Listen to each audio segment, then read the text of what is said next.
Hello, good day mga kapatid. So, ngayon sa video na to, ituturo ko sa inyo kung paano ko sineset up yung yung IEM namin.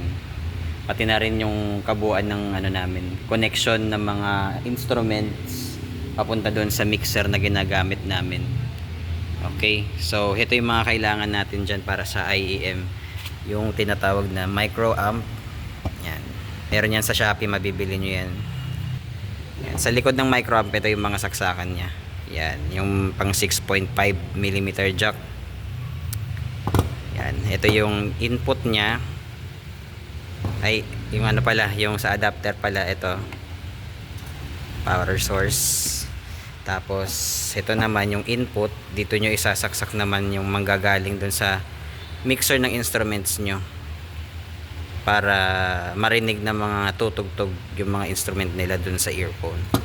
Tsaka ito rin yung kailangan din ninyo. Ito yung isa sa mga pinaka-importante na kailangan yung bilhin, itong extension cable na tinatawag. Ang nito, ang kabilaan nito mga kapatid, at 3.5mm jack na ganyan yung dalawang guhit. Tapos yung male pala to, no? Tapos ito naman yung female, yung kabila naman. Yan, female na pang 3.5mm jack din. Yan ang bibili ninyo sa Shopee. Pero kung malapit kayo sa Maynila, mas maganda kung bumili kayo doon sa sa Raon, doon sa Recto. Tapos kailangan nyo rin to. Ito yung mga nyo, connector ninyo. Ang bilhin ninyo mga kapatid, wag yung stereo. Yung stereo kasi dalawang guhit. Kailangan ninyo dyan mono. Kasi pagka naka-stereo kayo dyan, na-try na namin, yung kabilang earphone lang ang may tunog. Pero pag mono, kabilaan yung tunog niya. So ito kailangan nyo para isaksak dito. Ayan. Tapos saka nyo i-connect dito sa bawat channel na mapipili niyo. Halimbawa, punta tayo sa channel 8. Yan, dyan nyo i-connect yan. Okay. Yan na yan. Tapos dito nyo isasaksak yung mga earphones ninyo.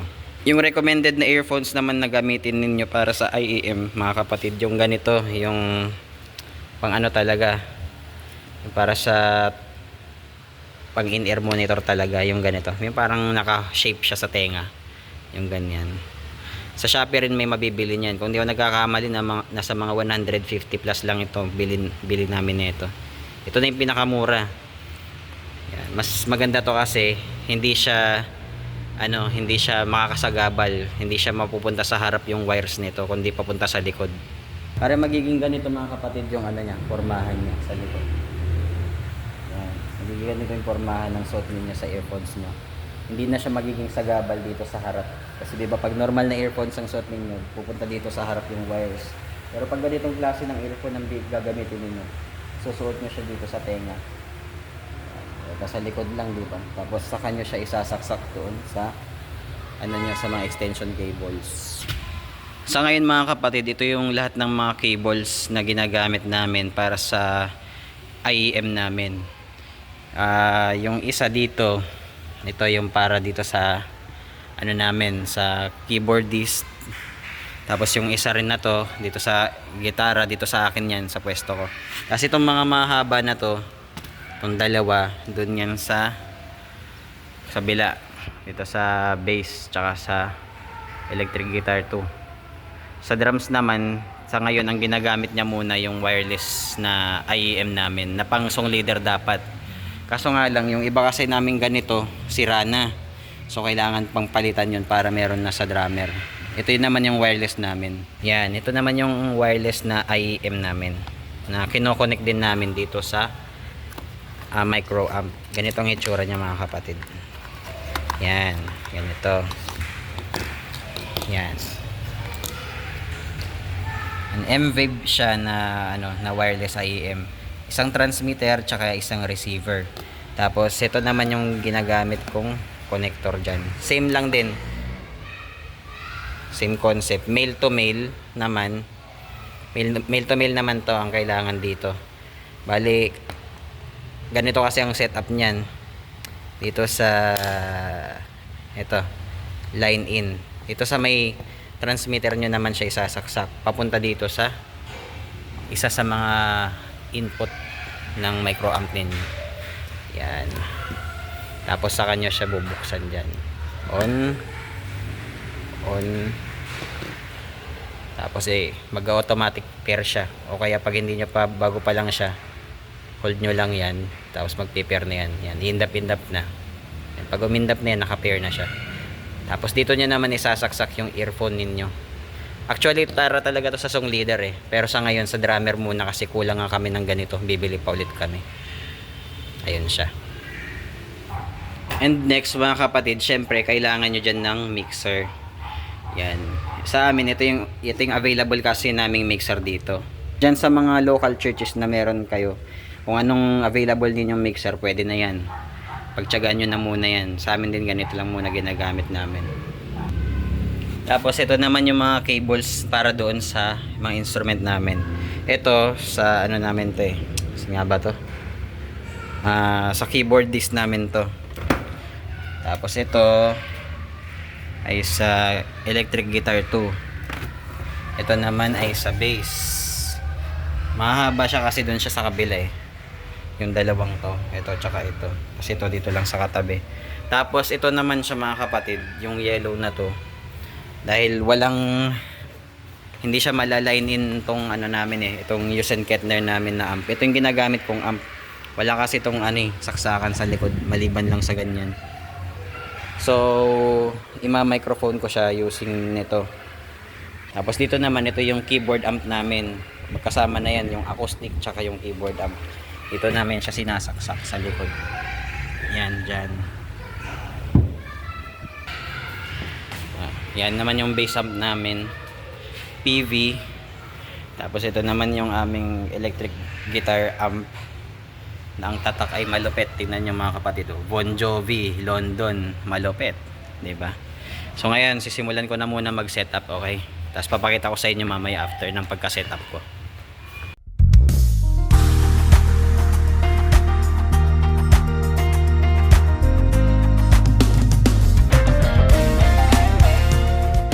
Okay mga kapatid, so tapos na yung setup ko ng aming IEM at mga instruments para sa mixer. Nakaraan kasi ang gulo-gulo dito ngayon maayos na. Okay, paano, 'di ba? Iyon, malinis na. So, ayan, kinonect ko na lahat ng mga ng mga ating mga cables papunta sa ating mga guitar amps. Yan, so ito doon sa electric guitar 1 o electric guitar 2 pala. Ito sa bass, sa keyboard, sa acoustic, sa electric guitar 1 o sa akin. Dito naman sa aux 1, yan, ay magsasaksak tayo papunta dito sa ating micro amp sa input para yung tunog ng mga amplifier na guitar o guitar amplifier ibabato niya dito. Yan, so kailangan nyo to kailangan nyo tong mga to. Yan, yung PL na mono. Yan, mono yan. Itong dalawa dito para to sa pianista at sa akin electric guitar 1. Tapos itong dalawa naman doon sa bass tsaka sa electric guitar 2. Yan, ito ganito siya kahaba. Yan ang pinakamahaba. Yan, ito yan sila. Yan, yung manipis na wire. Yan, susundan natin siya doon. Ayun, yun, yung isa. Ito siya. Dito mo isasaksak yung earphone mo. Yan. Tapos yung isa naman, ito. Yung manipis na yan. Papunta doon sa ayan o. Kita nyo ba? Ayan. Para sa electric guitar to. Ipit nyo lang sa ganyan para hindi siya nahahablot-hablot. Para iwas sira. Ipitin nyo siya sa mga handle nyo. Yan ang ginagawa ko Ewan ko sa inyo kung gagawin nyo rin yan. Basta ako, ginagawa ko yan para hindi kumalat. Hindi rin siya lalaging nahahablot. Yan. Yan yung buong setup namin. Tapos itong wire na to hindi ko muna kinabit. Para dito yan sa out. Yan, main outputs. Para ibabato namin yan dun sa mixer. Napanood nyo naman na yan So, ayun lang mga kapatid. Sana nakatulong tong video na to. Para guide sa mga dapat ninyong bilhin at paano siya i-setup. Madali lang yan. Basta lang, tsaga-tsaga lang. Okay? God bless mga kapatid. Patuloy lang tayong tumugtog para sa Panginoon. Gawin natin ang pinakamabuti lahat para sa Kanya. Mga equipments at ganoon din syempre ang ating mga talento. Dapat sa Panginoon lang lahat. Amen? To God be the glory.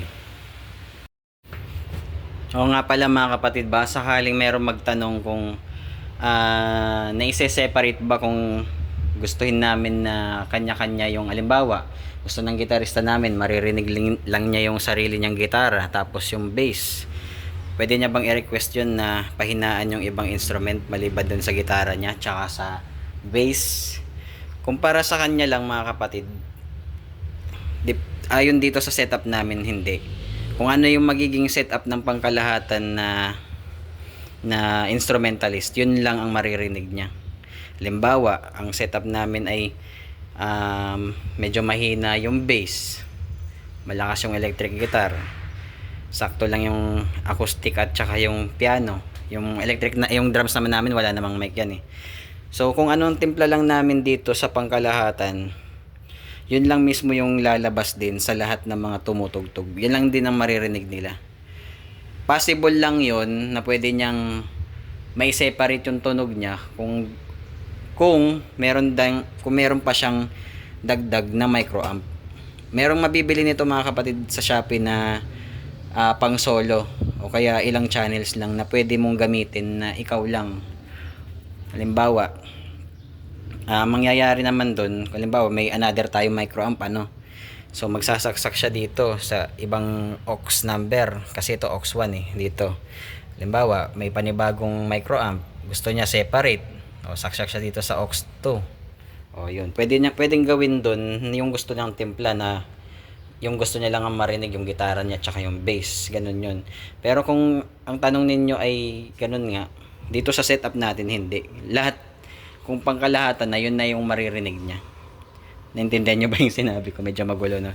Pero intindihan nyo na lang. Yun. Sa madaling sabi, kung ano ang output ng tunog dito, yun lang din ang maririnig ng lahat-lahat. Okay? Sana makatulong to mga kapatid. God bless.